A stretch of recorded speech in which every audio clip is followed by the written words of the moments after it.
This is the Blueprint Podcast, bringing you the latest in cyber defense and security operations from top blue team leaders. Blueprint is brought to you by the SANS Institute and is hosted by SANS Senior Instructor John Hubbard. And now, here's your host, John Hubbard. Hello, everyone, and welcome back to the Blueprint Podcast. I'm your host, John Hubbard. Today, we have a very special bonus episode. After going through the entire book of MITRE's 11 Strategies of a World-Class Cybersecurity Operations Center, our authors, Ingrid, Carson, and Kathryn, are back for one final episode where we're going to talk about the process of writing a book, an InfoSec book, and what it takes and all the kind of tricky parts and the fun parts and the results and getting it done and all the kind of interesting things that go along with it. So with that, welcome to you all. Thank you for coming back and joining me. It's good to be back. So Carson, let's start with you. Since you were the kind of creator of the first edition of this book, could you kick us off telling us a little bit about where did the idea for writing a book come from? Why a book versus any other kind of medium or format? And what were you kind of thinking in the very beginning of this?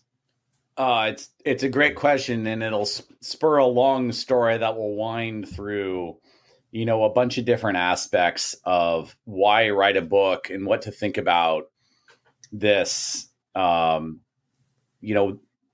Picture it. The year it was 2010 or so, and I and a number of other people I worked with at MITRE. Some every day, you know who you are. I won't name names in this podcast to protect the innocent, but you know who you are, and I loved working with you. We talked about what we did and how we did it in security operations to a lot of other folks. And the same questions kept coming up. And it's the questions people still ask to this day. And it was everything from how many analysts do you need? What data do you collect? How you set up a SOC for success, organizationally and otherwise. And really, it was all the things that we talked about through the webcast. And I started looking around. I thought back to some of the first things that I read when I was an intern at MITRE. And I surveyed and I looked around. I remember the very first book on intrusion detection I read by Northcutt, or the wonderful materials done by CertCC they were at the time, the handbook for CCerts. And I read a book by Richard Beeklick, The Tao of Network Security Monitoring, and a couple of references. In fact, in total, I think I read like a couple thousand pages on the material. And I said, I don't think there's enough written down to answer these questions. Some people have written some about it, and then there's some stuff out there that's just wrong, just plain wrong. Some consultancy firms had attempted to answer some of those questions, and I talked to a lot of the people I work with, and I'm like, no, this is not right. So originally, I was like, I should do a set of frequently asked questions about security operations. And I just started writing down, the things that came to mind about the different practices in this area. And you can think about it like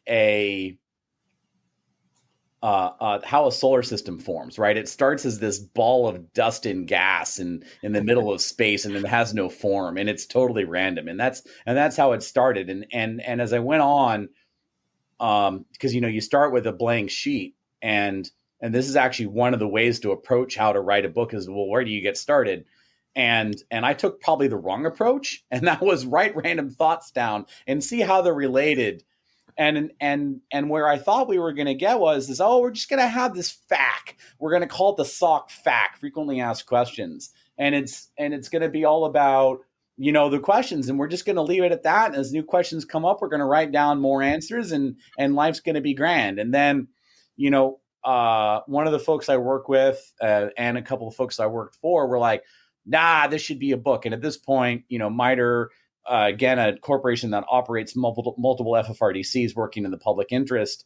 I had gotten funding to do this in my copious amounts of spare time, not working in the SOC. And And some of them were like, you should do a book. And I'm like, yeah, I should do a book. That sounds great. And by the time we were done, and we'll go through, today we'll go through what does it take to write a book start to finish. It had been 1,000 hours. It actually had been slightly less than that, but it was about 1,000 hours. And I later learned, I'm like, it takes about 1,000 hours to write a book. And so the motivation for doing that was getting this knowledge that I and my many colleagues at MITRE had accumulated into something that the people we talked to could consume. And initially that was MITRE's customers. And it ended up being like hundreds of other organizations, and it completely blew us away. And there's a bunch of other things we can talk today about, like, how do you think about your audience, and how do you think about who you want to reach, and how you want to engage with them, and all that fun stuff. So, if I had to do it all over again, I have a lot of thoughts to offer Carson of 2010. And I think that's one of the reasons why I've assembled into this episode. I could go on, but I don't think I should yet. Yeah. So I'll just add on some Carson advice that he gave to me, because I've actually always wanted to write a book. From the time I was little, people told me I could write. And I even wrote little books, when I was little. But when Carson was going through this process at MITRE, I was also there. And I asked him, I said, so if someone's getting started in writing a book, Carson, what would you advise them for getting started? And he gave me some excellent advice. I don't know that he followed it. What he just described is definitely not, it's the opposite of what he told me. Don't do what I did. Don't write down random thoughts. He said, start one chapter at a time. So basically write each thing like it's its own paper, its own, consumable thing that you can publish in discrete things, and then actually go through the process for each chapter as you go along, editing and other things, so that by the time you've assembled 11 or 12 or 13 chapters or whatever it is, you've kind of gone along on the process. So I think that was excellent, Carson. Oh, thanks. Maybe I'll remember that if I decide to write a book ever again. Yeah. So it's a dream come true for you, Kathryn. It is, absolutely. And I don't know that I think there'll be more, because I don't know if there'll be the same, security operations kinds of things, but I do like to write. Yes. Fantastic. So for those out there in the listening audience or watching audience who might be thinking about the same thing, any kind of initial thoughts come to mind on if someone is on that precipice of like, maybe I should write a book? The first thing you want to say is, really? Are you sure you want to write a book? You have to really want a book. It is a lot of work. And, I think Carson mentioned 1,000 hours. It wasn't divided by 3 for the 3 authors. That wasn't like 300 hours each. It was close to 1,000 hours probably each, in all of the stuff that we did to put this thing together.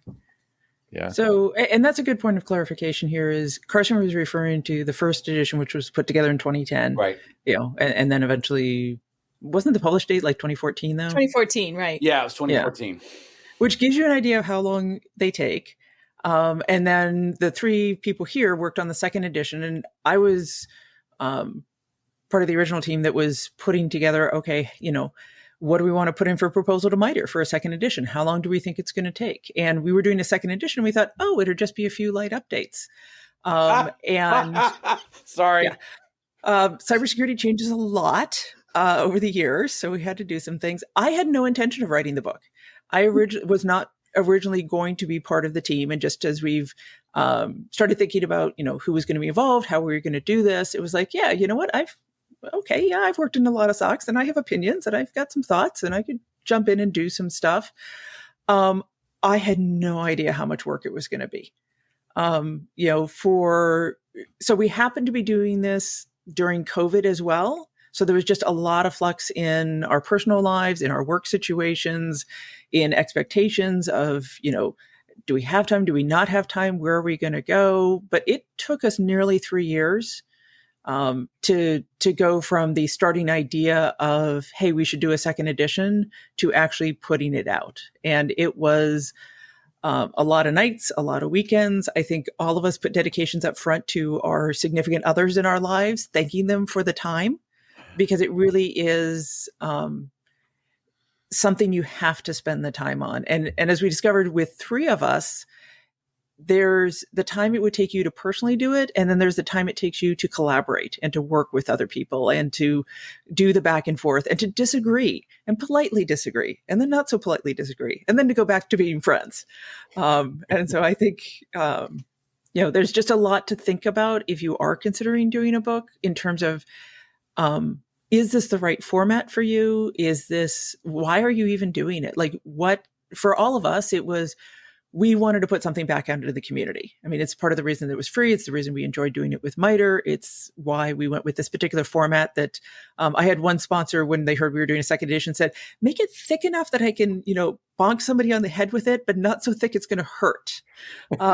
So we had some goals with this, but really think about what your goals are for a book versus other formats. We had never planned to do a podcast, but this is, John gave us this amazing platform to do the podcast. Thank you, Sam. Thank you, John. Yes. Thank you. So, there's just a lot of ways you can put information out. And so really thinking about, is this the right format? And do you have a year or more to dedicate to doing something, or do you need to do it a little bit more quickly?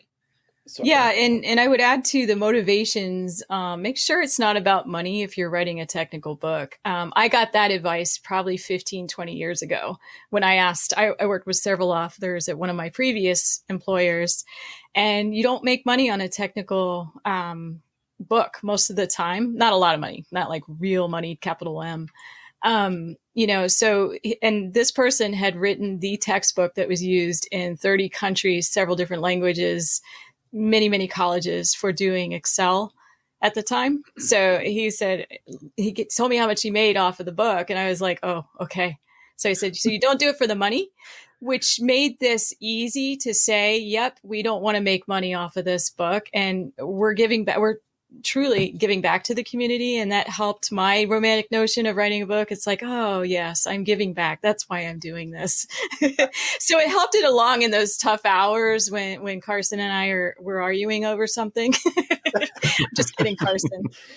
I have a bunch of points I want to expand on from what Kathryn said. I think succinctly, the romance and novelty, pun intended, you're welcome, of writing a book wears off well before the book is published. For me, and I suspect others, it actually becomes the most challenging when you're like, okay, I've got a complete manuscript. We even like its order and its format and its scope. And then you descend into editing, which we'll talk about later. Which is its own fun.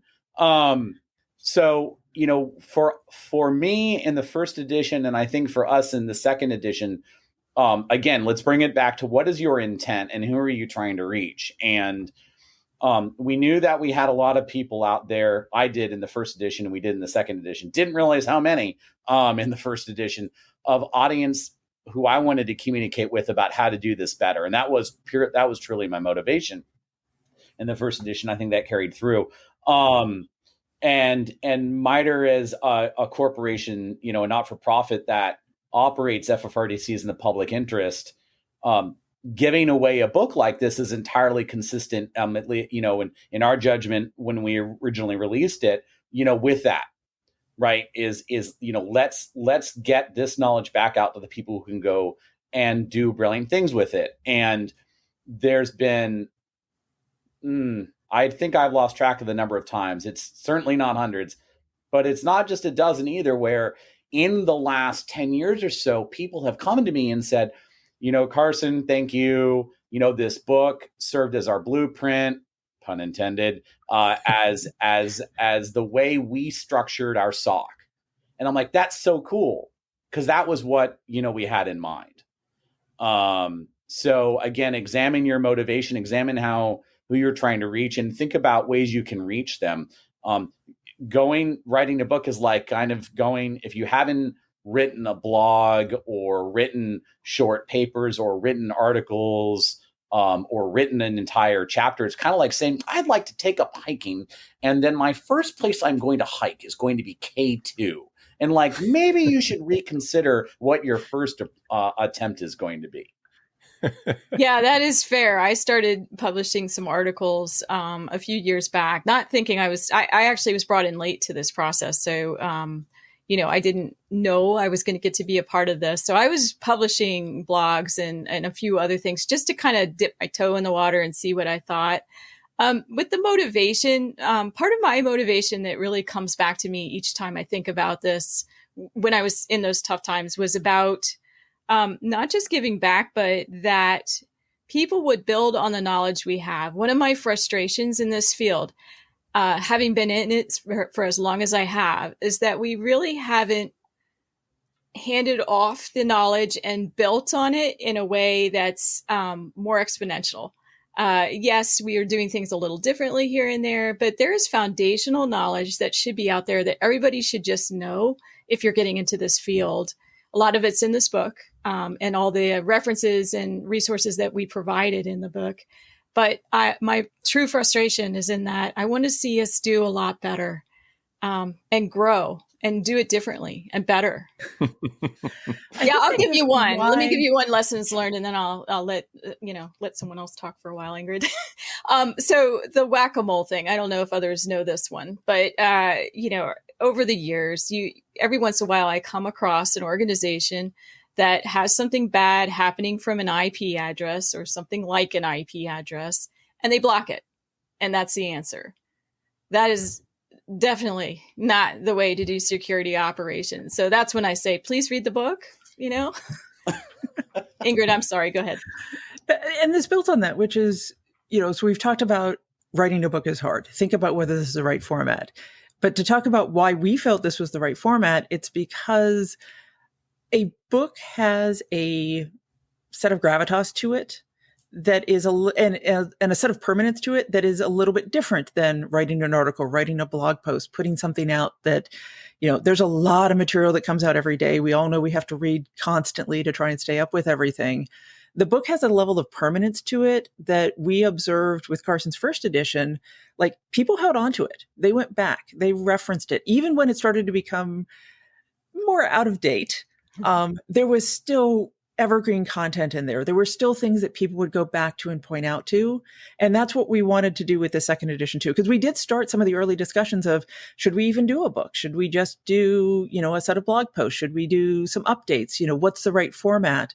But we really did feel like with a book, you get something that people can hold on to, whether that is physically or virtually now, and go back and look at, and you can tell a longer story with it.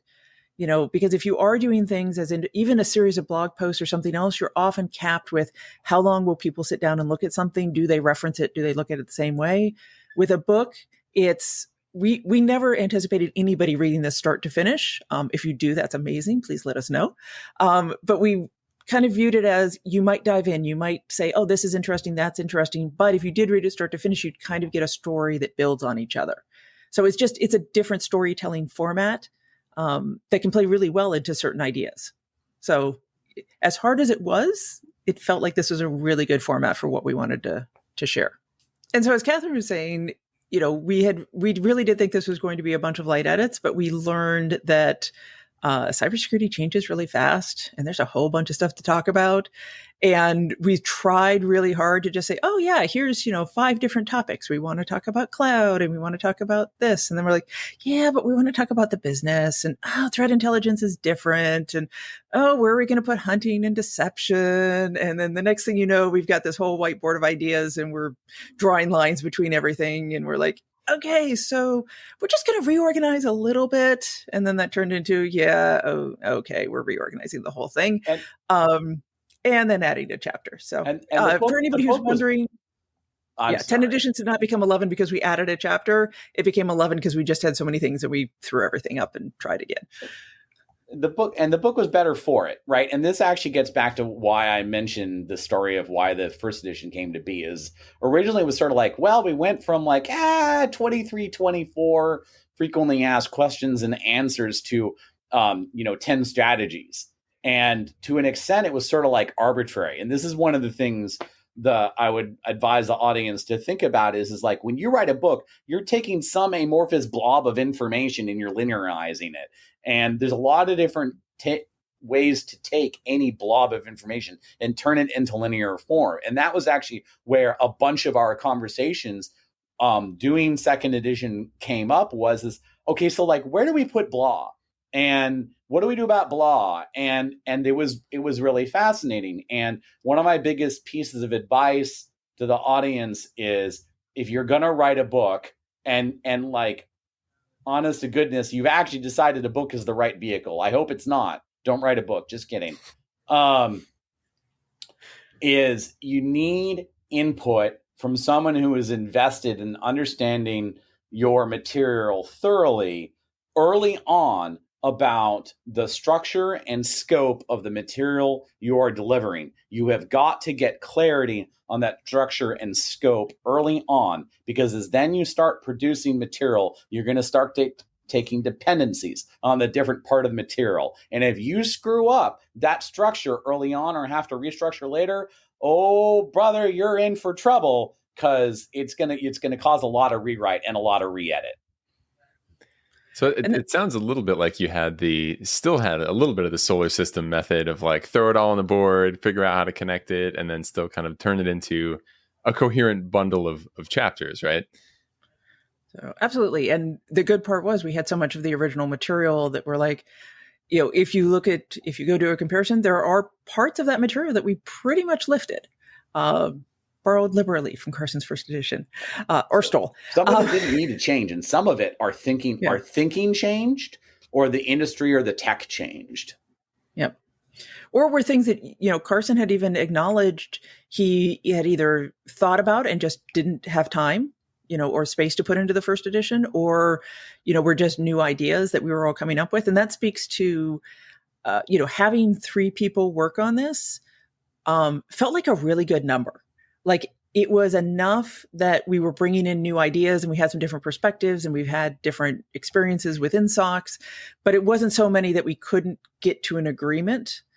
And one of the things that we did was each strategy had somebody that was leading it, and then that person was responsible for first set of content, putting, ideas in, shepherding new ideas coming in from others, working it forward. And we bounced around, and sometimes we would hand off chapters and people would have different ownership for it. So it was still very collaborative. I've seen some books where authors will like, hey, this is my chapter. I did this. This is the thing I did. I mean, there's no question we were all in each other's business during all of this. But we did try and have somebody that owned a chapter, somebody that was responsible for carrying it forward, and put a little bit of structure in it that way, even as we were all trying to bring in these new creative ideas and figure out what was happening. And because of that, we did towards the end of the book find that there were things that were either duplicative or would be better served being in a different strategy. And so we did have to do a pass at the end where we were like lifting sections and moving them around a little bit to, again, get that streamline going. So something to think about is, do you want to have co-authors? If you do, make sure that you like them. You don't have to agree with them, but you do need to like them. Respect them, I think. Yeah. Respect is the key piece. Understanding, going into a book with co-authors, there's a bunch of things to think about. Among them, different people have different motivations for writing a book. And there's no question that the notoriety and prestige that one perceives that they will get from writing a book, assuming it's a good one, is a big piece of that. However, you should also, I would advise, think back to some of the project work you did when you were in high school and college, and be thoughtful that, you're writing something that is going to ultimately become, part of you and part of your personal brand and the brand of anyone or any company who attaches themselves to the book. So one of the things to think about there is like, don't just commit with people who you've never seen their writing style before, or heard them speak, or heard them talk articulately about this project. Like, understand the people you're going in with. And I make this comment, generally, because that's a big commitment.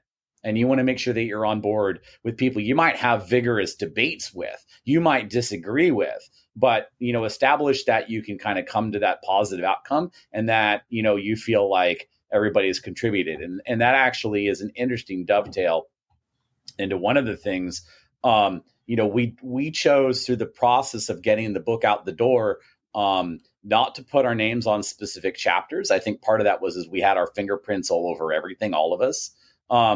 And our names are listed in alphabetical order on the front. Yeah. And that was deliberate. Kathryn, did you want to talk about that?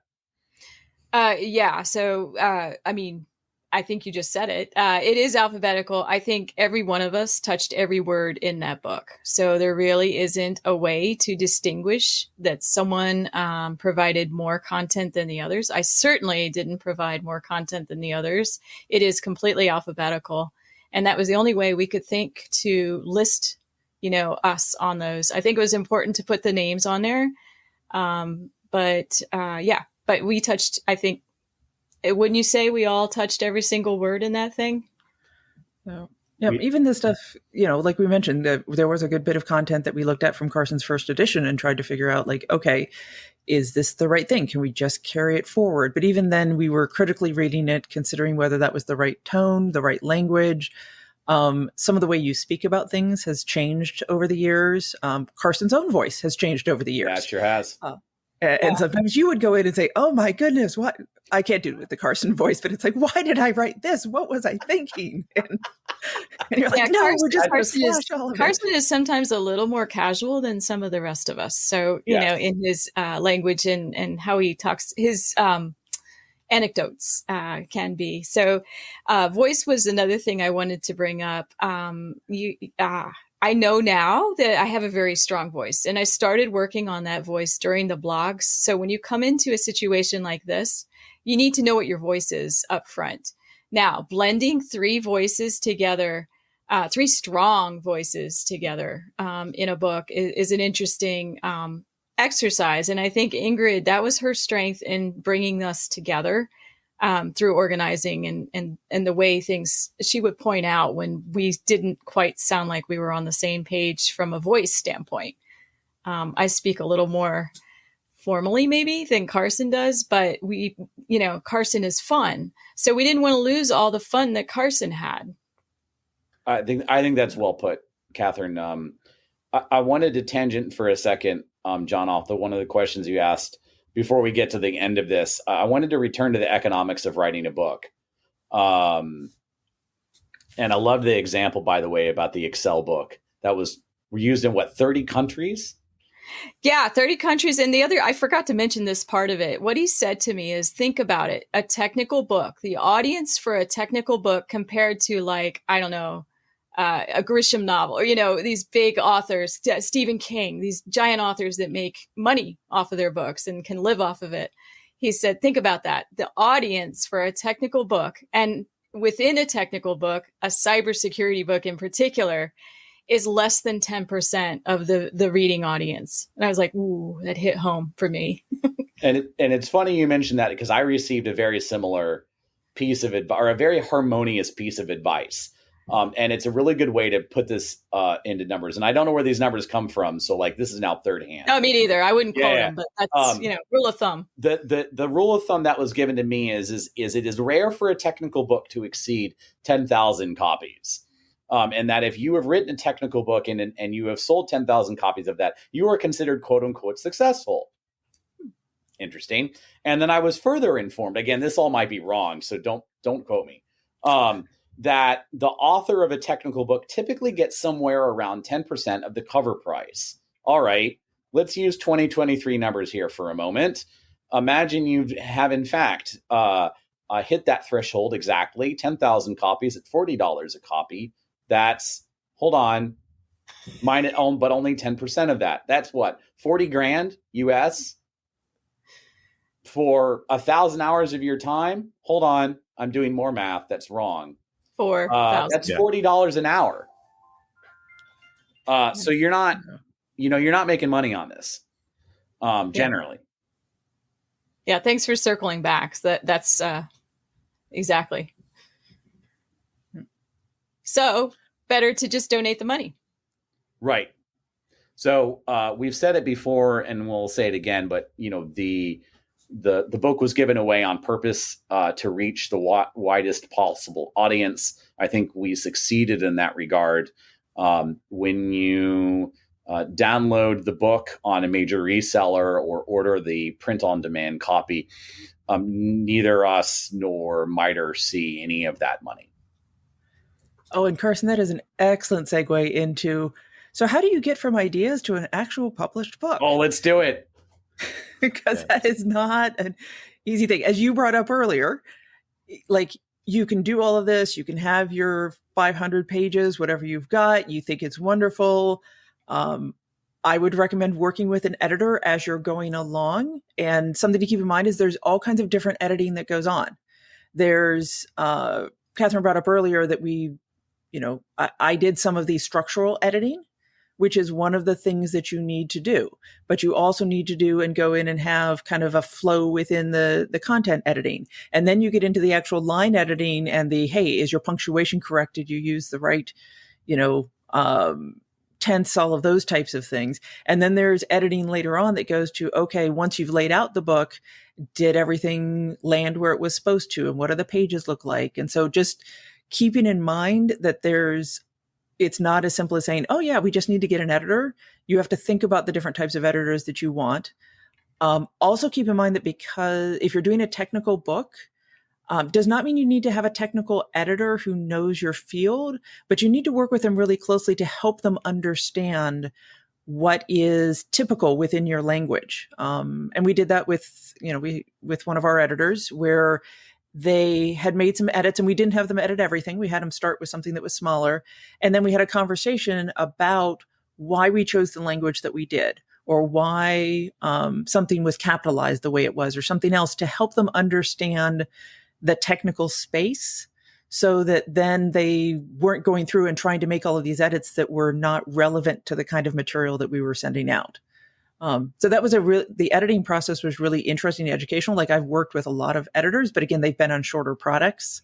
And a lot of time my editors have been people who've known the technical space. They've worked with it before. And this time we were working with somebody who didn't have that same background.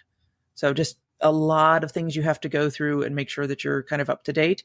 You can, in our case, MITRE had some editing resources that we could use, but we also learned that there are companies out there. So we ended up using a external company to help us with some final layout and some other pieces, and learned that there's lots of resources out there that aren't terribly expensive for you to be able to go out and get different editors. And I know Kathryn can speak to a lot of this because she spent a lot of time on the phone. I spent a lot of time on, actually, that's a lessons learned that I got. There are things like in our book, how many resources did we list in the back? How many references? 500. 522. Yeah. When you have 519 references or something to that nature, it's good to think about it ahead of time, of just using one particular format rather than, we were kind of just doing it in we had 3 different ways, as you might imagine, of capturing references. And so one version of the editing toward the end was to go through all those references. You can actually pay companies to do it, and they aren't that costly. It might have been worth it in our case to just go hire that done. Rather than trying to do things ourselves or trying to do it through, just nickel and diming ourselves to death on doing the references. But yeah, that was something else. The other thing is that some of the editors wanted us to wait until we had a whole book. If you can, back to Carson's advice to me, if you can find editors that are good with piecemealing, that way you're not handing this big 472 page thing to someone to start from scratch, because that's daunting. Or it needs to be an editor who works with books all the time and already understands that. It's also daunting that, again, it's like 3 authors are here to tell you to not write a book today. It's also daunting when you think about updating the work.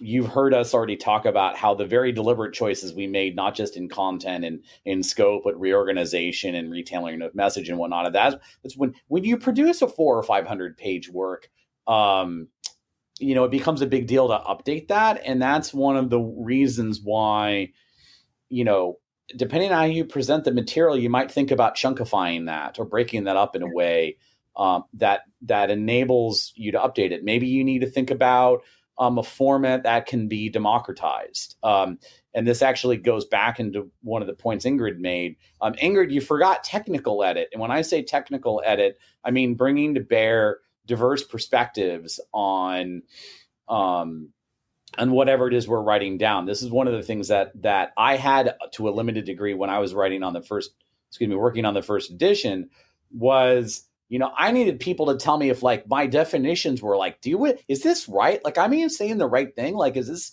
this consensus or am I hallucinating? And one of the biggest virtues of having a book where you have multiple core authors is that you have people who are committed to making those calls or having those arguments. And they're both wonderful to have. And we actually did some technical editing. So thanks for bringing that up. We had, there's a bunch of people at MITRE, thankfully, that were very happy to read for us and give us comments. Yeah. And take a look in the acknowledgement section and you see names of everybody, that was part of it. But that's a great point, Carson, is that before we even got to any of that final stuff, we would take some drafts, and some of them were rough, and they would just dive in. They would dive in and go, what do you mean? What were you thinking? I disagree with you. Here's my experience. And so they were very candid with us, which is really important. Yeah. Also, you have to have a thick skin if you're going to write a book. Let me just tell you. Thick skin is good. What kind of pushback have you got based on content or otherwise that makes you say, oh, yeah? Pre or post publication, John? Yeah. Start with all of them. Well, during the editing, I'll start. During the editing, within it before it was published, we certainly got some very candid remarks from people who knew what they were talking about and weren't wrong necessarily. We had to go back and make calls with the three of us to say, okay, do we override this thing? Do we rewrite it? Do we throw the whole thing away and start over? Because there was a couple comments like that. This is just totally confusing. I don't understand any of it, So, yeah. And after publish? Or unless there's more? Well, I was just going to say, one of the things about the people who were commenting for us is they had all worked in SOCs. They'd all worked in multiple SOCs. They all knew what they were doing. Yeah. And it was so interesting that their comments were like, well, I've never seen this before, or that hasn't been my experience, or I think we should do it this way. And that came into a lot of the fact that there's not a single best way to run a SOC. And it's got to be contextual to your organization and what you're trying to do and the number of people you have and the budget you have and how much risk tolerance you have and all the other things. And so, as Kathryn was saying, we had to say, okay, that is another voice that comes in. Mm-hmm. What do we think honestly, the most common denominator is that we can speak to? And so, sometimes you might read the book and say, that's not what I've seen. That's not been my experience. And that doesn't mean your experience is wrong. It just means it's different than ours and the people who provided input into us. Yeah, and there's a bunch of things. I'm thinking about, behaviors for inclusion right now. One of the big pieces for this was establishing a common understanding of like when somebody says, oh, that's totally wrong. Okay, like tell me about the context and scope and situation and dependencies and all the other things. I'm like, what made you make that remark? And it very much goes back to what Ingrid was just talking about is people are going to come to the table and they're going to be opinionated. I know there's no one in the technology, let alone cybersecurity field, who are opinionated about what's right and what's wrong. So, I think that's one of the things to really seek out, but in doing so, use those behaviors so that you actually understand the root of why are people holding a really strong opinion about stuff. Yeah. So you had to kind of dig in and make the tough call on, is this a valid comment? Are we going to make a major change, a minor change, no change at all, and kind of live with, I hope it turns out in the right direction, and try to walk the line of like the majority experience, right? And I think that's anyone making any product is like, what's the niche that this is for? Like, we'd love it for apply to anyone, right? That's true of classes, that's true of TV shows, that's true of books and everything. But it's like, ultimately it is, there's one best person for that. And so maybe that's a question, is like, was there an organization size, an organization industry that you were thinking of in your head as like a target market for this? Oh, that's interesting. And it was very Great purposeful. question. Yep. Because all of us at that point, and even now, with where Carson's gone and whatever, we're coming out of more government and enterprise level experiences. And we recognized we had a bias for that. And we were trying really hard to learn and to think about what this could mean for the small SOC, the private SOC, the I've only got 2 people and it's a part-time job. Were there things that we could put in that would address that audience? And certainly we were also, the challenge and opportunity was we were trying to hit a lot of different levels. So we were also trying to think, okay, what if you're new to the field? What if this is a college book? What if this is something where you've done IT for a number of years, but you're transferring into cybersecurity and you want to just get that piece that's there? Especially because we did have a lot of government related sponsors that we've all worked with. You're thinking about people who are suddenly shoved into cyber and had, needed a primer on how to even get started with operations and other things. So we purposely tried to keep this wide aperture, but we kept going back to, let's think about something that is more accessible. Let's think about somebody who's newer to this field and works in not a big organization, but is an organization big enough that they're going to have a formal SOC. Now, we certainly talk about in one of the strategies, I think it's 4 we do organization, like all the different kinds of ways that you could start up a SOC and something else. But at least for me, that's what I always had in mind was somebody newer into the field, maybe has a little bit of an IT background or, knows technology in some way, and who isn't working for the largest organization, isn't working for the smallest organization. But that was kind of my mindset. Now, Kathryn, Carson, what did you all have in mind? I hold a similar opinion. There's no doubt that the experiences and focus, the verticals, the sizes, the constraints of, MITRE's sponsor base influenced our focus both in the first and second edition. And there you can see, as if you go into the book, you can see like the substantial investment we made in addressing different sizes and different industries and whatnot in a bunch of different sections. In the second edition, by contrast, one of the things, and I thought about this off and on for 10 years, it occurs to me every now and again. And then someone from some random part of the world or some random industry will be like, this was so helpful. We did all this cool stuff. And I'm like, I guess it applies. That's so cool. And I'm not here to pat anybody on the back, not myself included.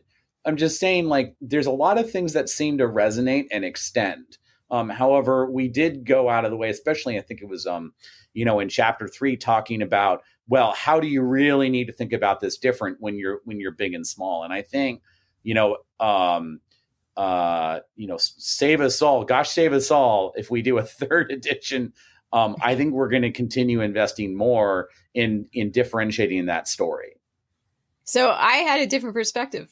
It's interesting because I now know this is why these conversations we had, I came from a smaller, more creative environment, more academic related. And I've worked in the big government SOC since, but where I came from was more academia, that kind of, Carnegie Mellon, National Laboratory, that kind of culture.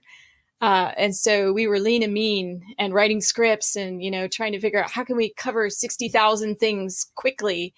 So I was usually, so what do we do if there's only 1 or 2 persons there? I would bring that up a lot, so what if you don't have 50 people or 100 people? Cause I don't know, I came from a place we didn't. So yeah, you'll see some of that throughout the book. We tried to cover the gamut. I don't love thinking about the large government stuff that I've done because I don't think that's the majority of the world. Right. Yeah.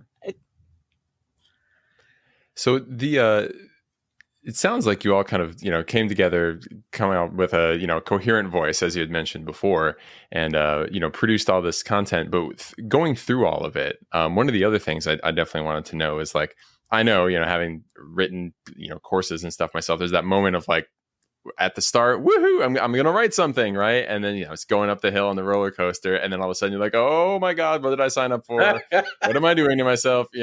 And it's that long, crazy slog, right? Through just thousands of hours, right? As you said. What was there any particular strategies you employed to push your way through kind of the bottom of the hill, right? When it's the hardest? Did you set a pace for yourself? Like, how are you consistently hitting deadlines when there's so much material to make over such a long period of time? I'll start with how it went from first edition, because I think it evolved a little bit. So as I mentioned in the first edition, I just started dumping my brain onto paper and clumps started forming. And, I got to the 20 to 24, I don't remember what it was, number of, questions we need to ask. And eventually I arrived on a structure. And for me at that point, it was like, okay. And I started jumping around. And I was like, I'll work on this section today. No, I'll work on that section tomorrow. I'm like, I'd work on it. And it become random. And I'd never finish anything. And it was don't do that. The way I made progress is by going linear through the book in order. So I remember what I said and what I didn't, and forcing myself, okay, I need to finish, this chapter by a given time, or, I've got 4 hours today. We're going to knock out this section and that kind of thing.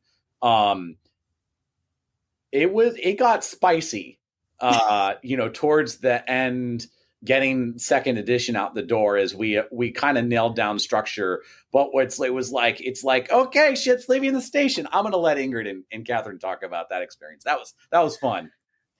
I think one thing to keep in mind is this team, the three of us, really came together, November, December of 2019. Yeah. So as we all know, by March of 2020, the world was a very different place. And as I mentioned, we had just a lot of different things going on. And so we had schedules. I made lots of schedules. They love my schedules. We had schedules and we broke them. We broke our promises to ourselves a lot of times. And then we tried to have grace for every person and just acknowledging like, okay, you didn't get to here today. What can we do to help? How do we get to the next thing?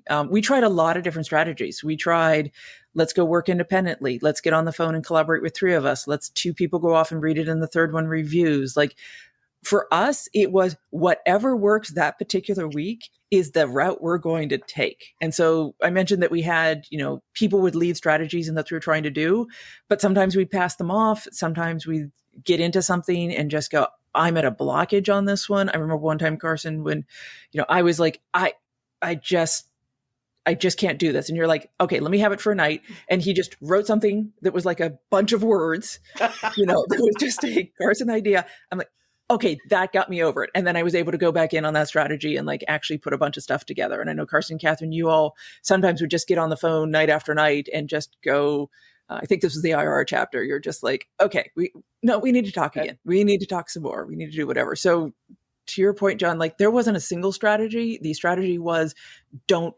ever just completely stop. And even when we were having the hardest times, it was like, let's just check in with each other. Let's just talk about it a little bit. Let's just see where we're at. And let's give a little credit here to Ingrid. So we did actually chunk out the chapters and we actually did set up deadlines to here's when we'll have the draft. Here's when we'll have an early draft. Here's when we'll have an outline. There were, little mini steps along the way to keep us moving a little bit. Part of what threw us off a little bit is what we were trying to do is write and review at the same time. Because our goal, we all wanted to review each other's work, right? So we'd be writing something and also scheduled to review. So I'd be writing, chapter X and reviewing chapter Y this week. That doesn't work so well because it's like, oh, wait a minute, I can't do both of these at the same time. To Carson's point, here's the lessons learned. It would be great if you know the order of the book going in.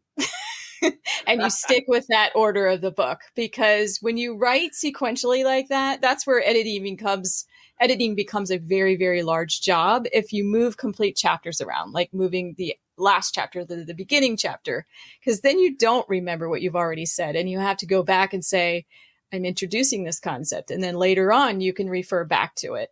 When it's a 472 page book, it gets hard when you're, having to rewrite, where your references are. Yeah. Yes, I might have recommended that we move a strategy around at the end. Yeah, I totally understand No names. Well, it turned out better.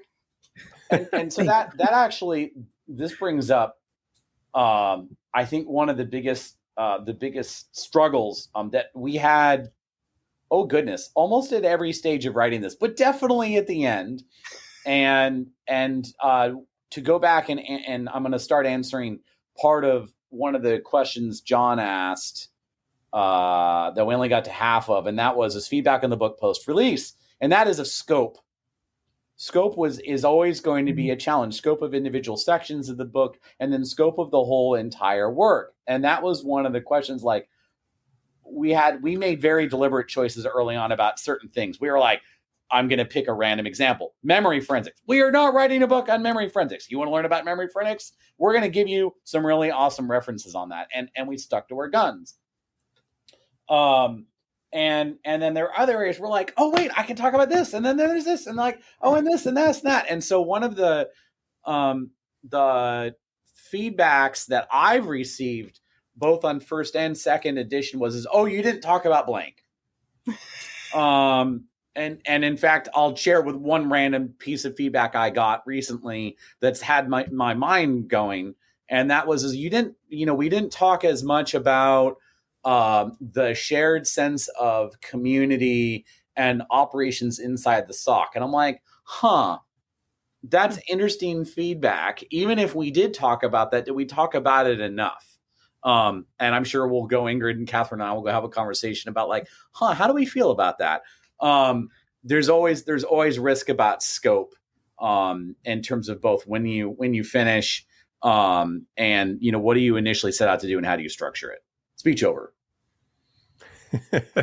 Yeah, a lot of other post feedback we've gotten are, well, this wasn't worded the way I know it.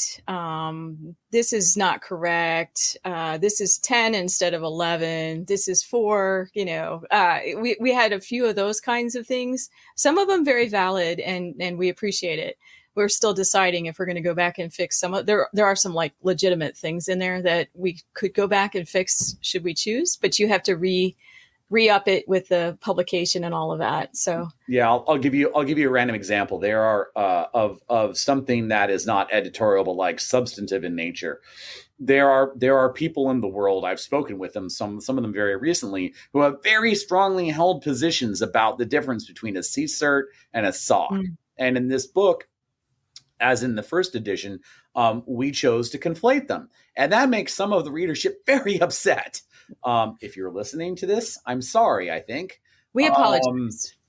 There's this diversity of perspectives, and ultimately you have to make a decision. In this case, it was one of the most fundamental things of the book. What is a SOC, and is it the same thing as a CCERT? Because some people have very strong feelings about that, as I stated. So that is something, that's something we've gotten feedback on about like, oh, the way you define this is totally wrong, or why didn't you use blank? There's always going to be people who have things to say about that. And I think my counter to some of this is, hey, look, heard and understood. Ultimately the point of the book was to get knowledge out there, and we just had to kind of pick some definitions and some structure that we felt served as a vehicle to tell the story of how to do security operations, incident response, or whatever it is we're calling it tomorrow well. And that's an interesting point, that there's been different kinds of feedback. Some of it is fundamentally they don't agree with the things that we put in there. And that's a really interesting discussion. I'd love to have those. And some of it is yeah, we should have caught that, or we could have read that differently, or there are some small ones. And this goes back to how we decided to put the book out this time, because it's a PDF that's the freely available version. And then we have an ebook and a print version. And if we only had the PDF, that would actually be pretty easy, because it would be like, oh yeah, just go, into InDesign, change up some files, do another version, slap it up on MITRE's website, and we're good. But because we have the ebook and the print version, we have to give a lot of thought to, if we do another version, what is that going to look like? And this is where Kathryn did a lot of the work to get us set up with the distribution companies. And, we had to do things like getting, codes and all kinds of different stuff. And so it's very different to think about doing edits in this space versus just having a PDF or a blog post or something that's sitting on a website, because each of these are different formats. And each of these require, additional information to be put up and published. And, depending on how you want to distribute, because we wanted to make these available through multiple different companies, Amazon and Barnes and Noble and everybody else. And so that means that you're going with a standard format through a separate company that's helping you to distribute to them. That's what we chose to do. There may be other ways to do it as well, versus just uploading to one of those organizations. So the editing process and the chance to update becomes a lot more complicated than just putting something up that's, a single version. Yeah, let's talk about some of that self-publishing stuff. So we're essentially a self-published through MITRE book. So we worked with a company who helped us with the layout. We chose an ebook and print. And then, of course, we provide a free PDF on MITRE's website as well. So when we chose those things, you have to have separate ISBN numbers for each of those. So that's yet a different company where you go and you purchase ISBN numbers. You can purchase blocks of them you have to have one for each version. In fact, someone brought up an audiobook to me, guys. So, I think we should do it. I mean, what a fantastic idea. We need a British accent doing an audiobook, right? I think we need John to do it. He's got the radio voice. But yeah. And we would need an ISBN for that as well. So there are things like that I learned through the process. The book, there was a company that helps you with all of that stuff up front. I would talk to them early and often if you're going to be self-publishing, because they will guide you and give you advice. Do you want to do the ebook? Do you want to? Here's what that buys you. We want it to be free. That was a big conversation, actually. It was hard to make it free, and I have to maintain it to keep it free with the distributor, because the price of paper changes, the price of distribution changes. So I've had to tweak the numbers more than once to get it back to zero. Publishers won't, if they're not making some money, if it's negative, they're not going to sell your book. They will take it off their sites. So I learned that one, So understanding that process, having a company, and they're not that expensive. I mean, I could afford it myself. It's not, we're talking like a couple $1,000s to help you walk through how to publish a book, which in the scheme of things is for us, affordable.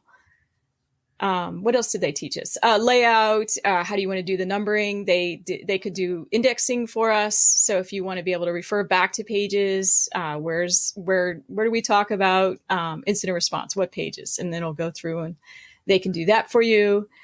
We may have gone back and done some of that ourselves after we had it done, but you can have all that stuff done. And that's the key, is you can do all of this yourself. You don't need to spend that money. There are great websites out there that will walk you through, what it means to be self-published, how you do it, how you get it on the site.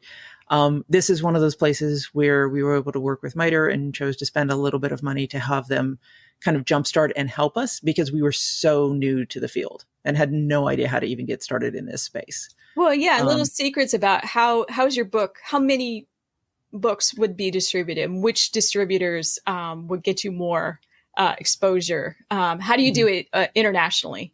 We wanted the books all over the world. So how do you do that? All of those were. That's actually a story. I'm going to tell a story for a second about book distribution. So as we mentioned a bazillion times at this point, both editions have been free.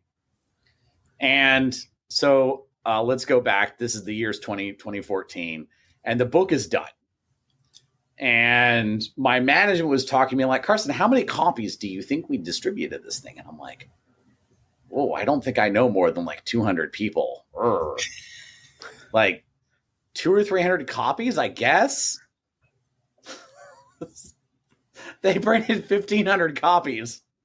And you've got to understand, like, what does 1,500 copies of a book look like? That's like 3 pallets of books.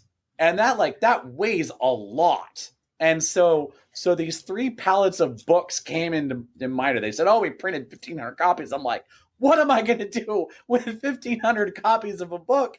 I don't even know 200 people. They were gone in a matter of months. And I think, was in addition to the online distribution of the PDF.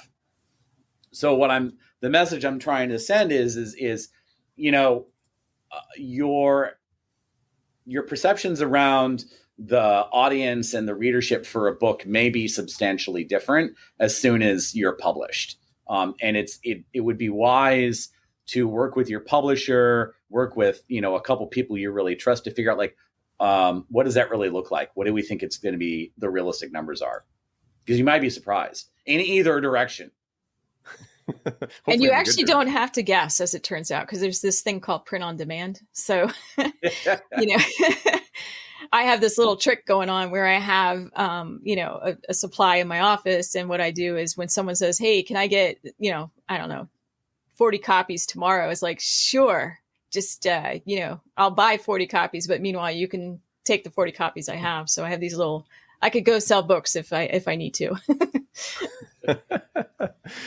So in your experience, which I know is, it seems like self-publishing only, unless there's a book that you wrote that I didn't know about, what is self-publishing?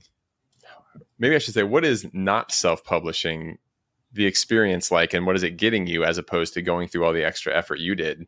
If someone were to actually go to a major book publisher and just say, here, my book's done, do they take care of a whole bunch more of that? And it's just a lot easier. And obviously you're probably selling it for a higher price at that point, but, what extra work do you have to do when you self-publish? Is it basically everything you just listed there?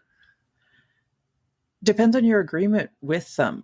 I mean, because we've talked about editing. We haven't even talked about graphics or cover design or any of the other pieces. Like all of that, everything from editing to cover design to graphics to formatting to distribution to marketing is something that a publisher may or may not deal with. And in different levels, depending on the kind of contracts that you have with them. So, and keeping in mind that publishers have different types of books that they're looking for. So it's not like you can just waltz up to, one of the publishers out there and say, oh, look, I wrote a book, can you just publish this for me? I mean, tech books is a competitive marketplace. They only publish so many a year. It's just the same as trying to get any other type of book published. You have to get somebody interested. They have to think it's relevant to their audience.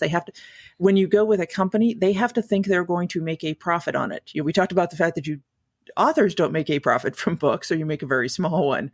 But these companies, they're a company, they're going to want to make a profit. And so this goes back to, what do you want to get out of what you're doing?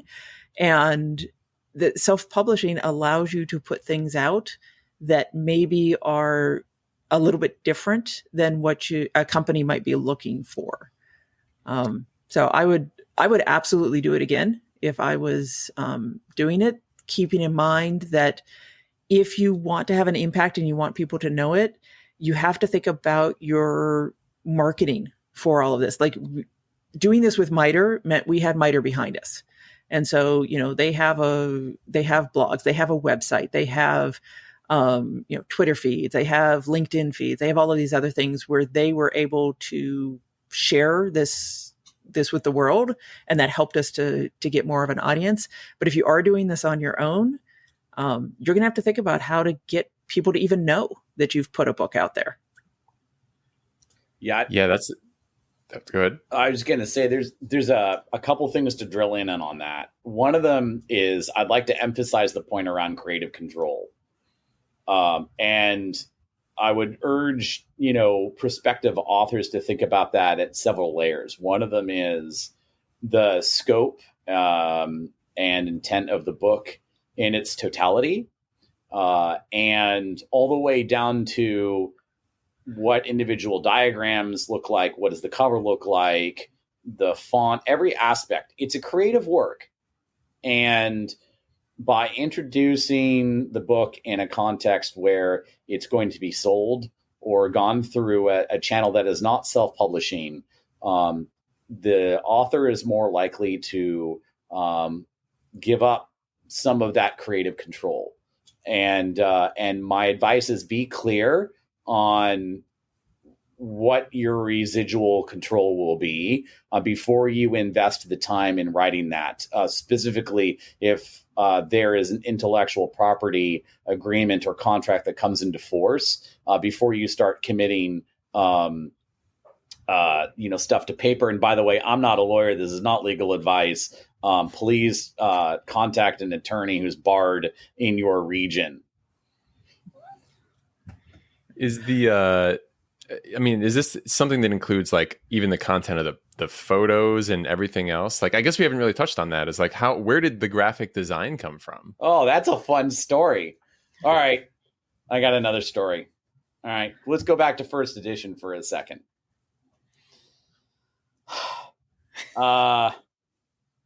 So I was like, hey, I have a bunch of security books on my shelf.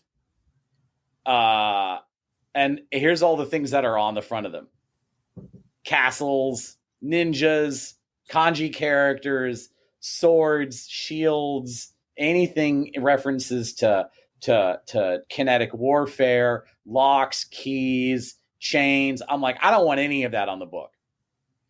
And through a series of events, we came to putting the Red Queen on the front of the book, which was an allusion to the whole Red Queen effect and how socks need to constantly evolve, etc. And then, so that was that. That's history. And then the second edition came rolling around, and I'm like, and that was an interesting conversation that we had. And there were some people that had some opinions about what should be on the cover, and there were other people who had other opinions about what should be on the cover. And eventually, I think it was it Ingrid or you and I, or Kathryn, was it you and I? We were sitting there one night, we're like, what should be on the cover? I give up. So we just got on one of the sites that they were like, hey, you can use any of the art from this site, we'll license it. And we're like, I'm going to type in cyber into this, and what do I get? And sure enough, up popped the picture that is now on the front of the book, like nearly the top of the list. I'm like, we should use that. And to an extent, the rest is history, but I think there was probably some convincing that needed to happen. What did I miss? So I think this is because we were doing this with MITRE, and they did have final control over some went into there. MITRE had opinions throughout, about what they gave a ton of leeway when it came to content, but when it came to branding and the marketing, cover and the cover and the colors and everything else, they wanted it to match with their recent branding. Right. And so the blue and the yellow are the primary colors that they were using. And so we probably spent, it took us several months, actually. Months. Yeah. We were doing other editing through the content and everything else, but between figuring out the color and figuring out the color palette and figuring out the graphics on the inside, we did have a graphic designer from MITRE that worked with us, and he was great. He was wonderful. Again, not a cyber person. And so what we learned was things that we were able to kind of hand wave between the three of us. We needed to be really, really literal when it came to working with him, because this just wasn't his field. And so he would sometimes say, hey, I've made something look like this, and it looked great, but it didn't convey the same message that we were trying to convey. And so we did do some rounds with them going through and saying, okay, well, this is what we really needed to get to. How do we modify that? And I think I mentioned one of the early episodes, like I was a graphic design major back in college. Carson and Kathryn are very creative people. We had thoughts about this. And sometimes he's just like, just tell me what you want. Just tell me what you want to do. But we tried to respect the fact that he is really good at his craft as well. And so that was one of the things is whenever we would get something, we're like, oh, that's not what we had in mind. We forced ourselves to step back and say, okay, why did they do that? Does it work? Is it good contrast? How's it going to show up in black and white? Because we did the book in color, but we wanted to make sure if you printed out a page, you could still see it. All of that came into play. And so this was an area where MITRE got very involved and wanted to have some opinions about it. And I actually want to follow up on something Carson said about contracts. I am not a lawyer either, but do keep that in mind if you are thinking about writing a book and you work for a cybersecurity company. Make sure to have conversations with them about intellectual property and what you are allowed to put out and who has ownership for it. And so that was something that even as MITRE employees, we were having conversations with them, about what that would mean for both when we're at MITRE and when we leave MITRE. But anyway, so I think it was interesting that we had a lot of involvement in the beginning because we wanted to get buy-in from leadership in terms of, we want you to do this and please go forward. And then we were given a ton of autonomy in the middle to try and figure out how we were going to make this happen. And then a lot of emphasis at the end when they were like, okay, this is a product that is coming from our company with our name on it. So we need to make sure that it actually fits their standards. And I should just slip in there's a 508 compliance thing that needs to happen with materials. And that makes it so those with some disabilities are able to also consume the book. So we went through some of that as well. One of the other things beyond all these kind of like just way in the detail stuff that people wouldn't expect, lawyers and copyright law and all this other kind of stuff. Exactly. Clearly, like you're getting into something that if it's your first time, you have no idea, and there's going to be way more to it than anyone expects. Is there anything else that was just like a big shocker to you that you're like, oh, I had no idea that's how that worked? Certainly the number of companies that are out there to help folks along. So you really aren't on your own. I think we took a lot on ourselves that maybe if we just let it go a little bit, we could have had companies helping us to do some of it. What about, maybe this is a good closing question on this one. Every team has, the joke is like there's the brains, the looks, the strength, the wild card, right?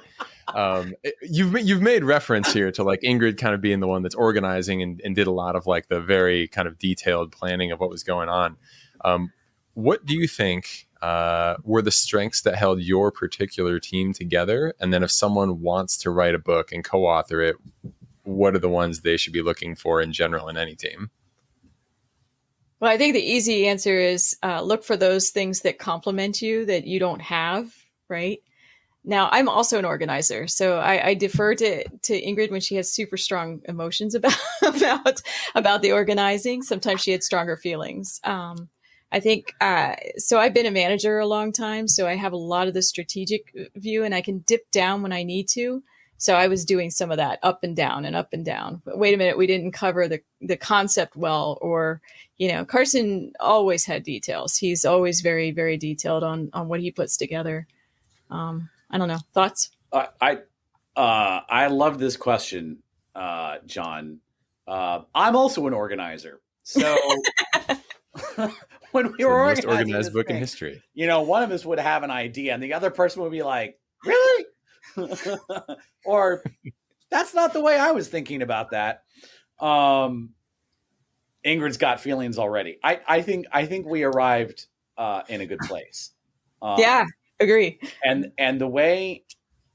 one of the ways, I'm going to use an analogy for a second. One of the ways that one could argue a car customization or resto mod has been done very effectively is that it looks stock, meaning that once the car has been changed substantially, it looks like it was deliberate and consistent and had consistent look and consistent finish. And one of the ways that we knew, at least that I knew, I don't want to speak for the both of you. One of the ways that I knew that, for example, Ingrid would have done a really excellent reorg on something where I'm like, really?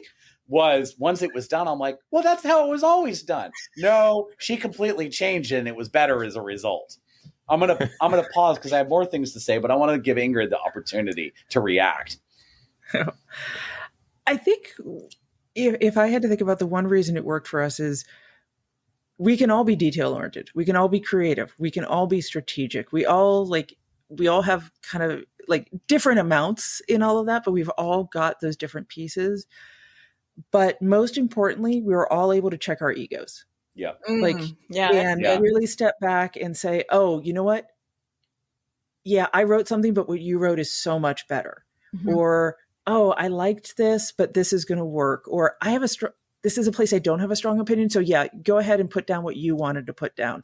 And we were really constantly thinking about what's best for the audience, what's best for the book, how do we move it forward? Yeah. And to me, that was the most important part about this team, is that, you know, we were always able to come to an agreement.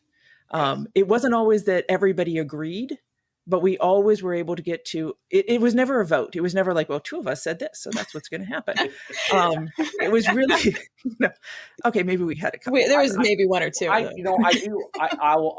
pile on to what Ingrid is saying. I would venture to say, we haven't talked about this. This is unscripted, by the way. I don't know if you noticed. I would venture to say by the end of the book, we all learned something about security operations. And I think all of us came to a different perspective on some aspect of security operations than we did at the beginning of the book. I know I did. There was stuff at the end. I'm like we would go through our conversations. I'm like, I didn't really think of it that way. Or like, I said that? No, that was wrong. Yeah. Now that we mentioned this, and I'm thinking back to those days, I think each one of us had places in the book we didn't want to compromise on, and we gave that to each other. So I think each one of us has this particular thing I feel super strongly about. Yeah. And we were willing to back down on other things. So there was this sense of collaboration, I think, that came together. And the longer we worked together, I think the better it got. Right on. So choosing your battles, having a checked ego, kind of working together, and just general teamwork capability, it sounds like was the dream team mix, right? But you also had to feel like there's areas in that book which is I really said this. I would not back down from something, and I think each one of us has things of that like that in the book. Right, certainly, and keeping your principles and your own kind of authentic voice in there, especially when it's a specialty of yours or anything like that. Yeah. I want to offer another twist on what you were mentioning, John. I think one of the critical things, one of my many pieces of advice for prospective authors is, if you're approaching a book like a technical book like this, and you have a story to tell about a complex and nebulous topic, it's really important to bring in people who you haven't just worked with like right now.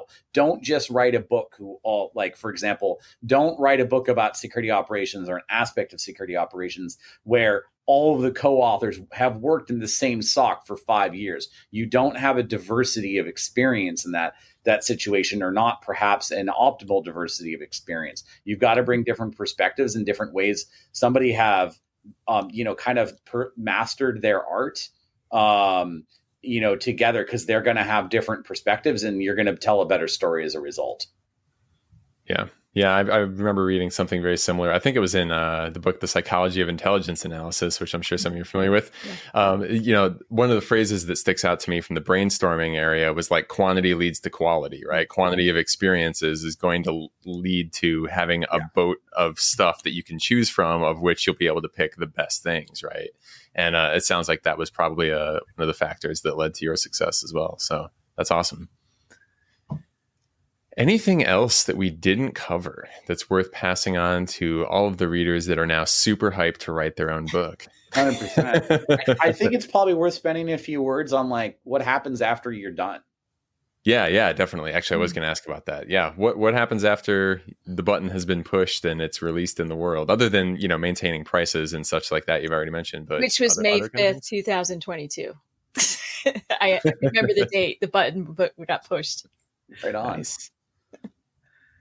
Well, there's a couple things.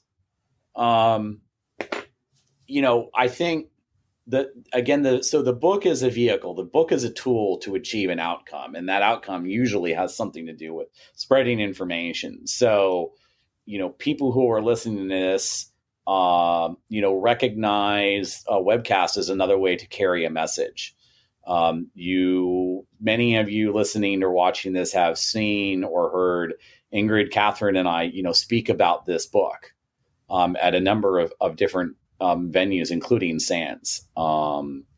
So one of the things, particularly in technical books like this, is, do you want to also have a presentation or a training class or what have you that goes along the work? So how do you complement that? You might work with a company. Maybe the book you wrote was actually, the intellectual property is owned by a company. By the way, I'll interject real quick as a short tangent. The book is technically MITRE's, folks. MITRE owns the intellectual property. It's been licensed, back to Ingrid and I. And we have to say that every time we talk about it. It's part of the agreement, is that intellectual property is owned by MITRE and as produced under U.S. government funding. Thank you, MITRE. Thank you, taxpayers. So one of the things you want to think about before you hit that button is what's your marketing plan, if you have one? What is your message to get that message out there? How do you continue that momentum forward? There's a big piece of that, and there's an also big piece I'll pause on after a few minutes, and that is talking about how does that become part of your own brand, and how do you own that message years later? Yeah, for sure. And that's an interesting point. We're talking about this from an aftermarket perspective, but we also did some thinking before pressing the button. One of the things that was brought up to us is, did we want to give early reader copies to people? Did we want to try and get quotes from others in the industry to use on the back cover? Did you want to, even thinking about when MITRE was doing the release, they were backtracking and saying, okay, what events are out there? Where are we going to actually announce this? How does it fit within everything else that's on their schedule that they're trying to talk about? How do they, want to do their social media? And how do we want to do our own social media to support this? So there's actually a lot that you want to do before you put the book out to set it up. So, and a lot of the algorithms, obviously, for downloads and bookstores and everything else are built around, how quickly you can gain momentum. It's just like podcasts, how fast do people pick up and are interested in this material, and that or change your search order rankings and everything else. I think we had a built-in audience through MITRE. We had a built-in audience through Carson's first edition.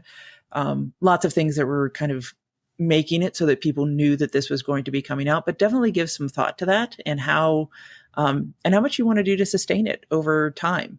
We did do a couple different talks over kind of the first 6 months or so, 9 months. And then we thought we were done. We actually had conversations and said, okay, yep, this is going to be the last one. We're ready. We feel like we've had a good run. We don't need to do something else. And then we were having some conversations here with John and Blueprint, and we're like, oh, there's one more life left in this story. Like, we can spend some time and we can do something else. But it really, you have to think about, once you press publish, you are not done. If you want it to have legs, if you want it to actually go somewhere. And so add on to your 1,000 hours and just add a few more so that you can do some marketing. Yeah. And we did some little condensed materials they wanted to hand out at other things. Carson had bookmarks from the first round. So there's little, like the 10 strategies on a bookmark. There's one-pagers that are out there. So if you're doing that yourself, I could now do that myself, but it's kind of nice to have something like MITRE or a marketing machine behind you, kind of helping get the message out at various events, and hand out, here's a 10-pager on the 11 strategies, right? I'll actually offer, I'm going to put a number on this. Can't wait to hear Ingrid and Kathryn and John's reactions.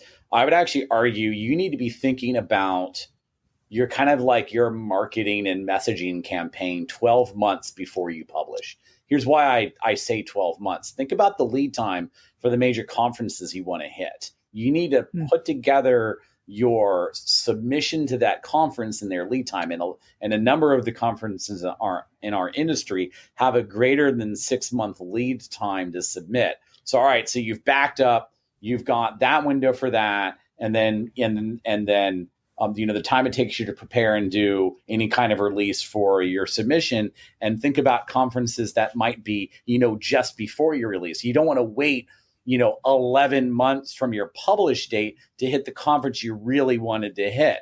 And in fact, we had conversations. This was like, those 6 months leading up to the actual pressing the button, we're like, we're almost there. We're like, should we talk about conferences? Shoot, we just missed this one. Oh no. So be thoughtful about that 12 months in advance. And I will observe, however, there were 2 we were accepted to. We put a whole bunch in before it was published. And I think we got into like maybe 2. After suddenly they were reaching out to us. So it shifted once the book was actually out there. So you can't be discouraged by if you don't get chosen, because it isn't published yet. It did go up significantly after it was published. I will note that some feedback we got from conference organizers is don't advertise the book. Yeah. They actually are not excited about the fact that you've published a book. Yeah. That's great as a reference or something else, but they're looking for something different. They're looking for a story. They're looking for a particular new technique. Like we talked about at the beginning, like a book is evergreen. A book has more things that are going to be, over time. A lot of conference organizers are looking for the new and the latest and the up to date, and they're not looking for an overview of a set of material that you've put out there. Mm-hmm. So definitely keep in mind the audience for the conferences. We shifted tactics over time in terms of what we included and how we talked about the book and the strategies, to move away from talking about the book and the strategies to talking about a strategy or a set of strategies that we thought were relevant to that conference. Oh, and there happens to be a book behind the scenes if you'd like to go download that as well. Yeah, try to make it fresh and, new. Yep. There's an important aspect of that I haven't yet mentioned, and actually is related to the fact that I routinely and as often as I can say, hey, it's free. Really, it's free. And that is some conferences will straight up bounce you if they think you're pitching something commercial. And when you say to somebody, we wrote a book and it's free, they're like, yeah, whatever. It's probably trash. Right. And it says $0 on the back, so it's worth every penny. So, that's an additional consideration. Yeah, absolutely. I've definitely seen, the kind of things you've mentioned, right? Bringing a course to bear, right? There's a lot of work on the front end, just narrowing down what even you're going to create, and then making the whole thing is tons of time. And as you said, right, I was going to totally agree on all of that. Like after you release the thing, there's tons of work beyond that, just kind of pushing and making it happen, right? Because just because you hit publish doesn't mean the world's going to know about it, right? And so, a lot of times we tell authors it's like, hey, writing the class is the easy part. Most of the work's in front of you when you hit publish. They're like, oh God. So anytime you're creating a living document or something you intend on updating, like it's a lot of work and it becomes its own job. But, ultimately one that I think most people find rewarding. It's just in the heat of writing it, you're kind of like, oh boy. No doubt. Yep. All right. Well, with that, I think that probably wraps us up at a good point there. Any final thoughts before we sign off here on season 4? I'm still going to write a book, even though we said all we said just now. Still going to write another book. I hope you do. I don't think I'm done either. But if I had $1 for every time someone in the first year after I wrote first edition said, so when's the second edition coming out? I'd be a rich person. So yeah, I'm going to go ahead and predict third edition, probably not a 2023 endeavor. But I don't think you've heard the last from me either. I'll save a few more comments after Ingrid reacts. I just, one of our strategies was communicate, collaborate, and share, and there are more words into it. But it really comes down to that strategy was born out of the fact that we put this book together. And we really all passionately believe that that's something you have to do to be part of this community and to help others. And we've had so many people that have helped us over the years. And so despite all the challenges and the years of dedication and everything else you'd have to put into it, consider writing a book. If you've got a passion for it and you've got an interest and you've got something you want to put together, it doesn't have to be a, tome with 500 references and what we did. Like there are so many great books out there. I still love a good paper book. I guess I kill trees. Me too. But there's still a marketplace for it. There's still a need for it. Like Kathryn and Carson have said, maybe if you haven't done any kind of writing, do some writing first, do some blogs, do some other types of posts. But then just do it. Like I want to read other people's books. So I want other people to jump into it and read and write stuff. Ingrid took a lot of the words out of my mouth, read my brain, as she and Kathryn often do.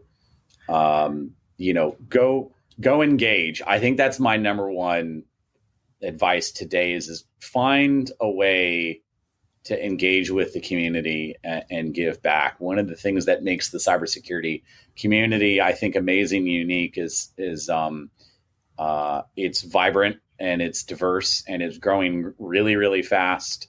And we have a lot to offer each other. So, your first salvo or your second or your 10th may not be a book and may not be a presentation. It may not be traditional media, but, find ways to engage when you think you've got something to offer back. Yep, absolutely. Give the knowledge back to the community. We all get better. We can get that exponential growth Kathryn was talking about, right? That's right. And I want to read other people's books. Yeah, as do I. Fantastic. All right. Well, I think we can wrap it up then. To close it up, I will say, a big thank you to all of you. As I said before, this was a monster of a season, a lot of time commitment. And as I also mentioned, I believe at the beginning of this, the first edition of the book was absolutely something I was reading in the style that you all had mentioned, right? I was, fairly new back then, like trying to pick up what was going on, what should I be, paying attention to, getting some validation on some thoughts and all that. It absolutely steered my career and I'm sure had a significant place in getting me to, what I'm doing now. So, the second edition, saw that came out, read that, and I'm sure that that's going to do the same for people all over the world. So thank you so much for making an amazing resource for everyone. And we really, really appreciate your time on Blueprint.